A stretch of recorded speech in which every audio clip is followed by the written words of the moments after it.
Началото на 60-те. В разгара на студената война, ЦРУ търси невидим подслушвател за съветски дипломати. Ражда се невероятна идея – котка, превърната в живо подслушващо устройство.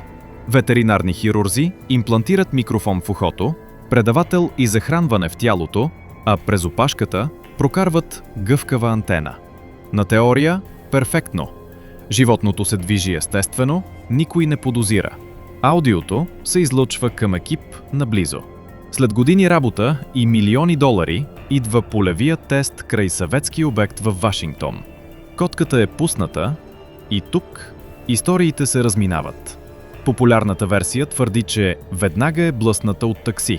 По-умерените доклади казват, че проектът е прекратен като непрактичен, защото живо животно не може надеждно да се контролира сред шум, храна, страх и инстинкти. Изводът – технологията работи в лабораторията, но се проваля в реалността. ЦРУ закрива операцията. Документите са разсекретени десетилетия по-късно. Акустичният котарак остава като урок за шпионажа. Не всяка блестяща идея е изпълнима.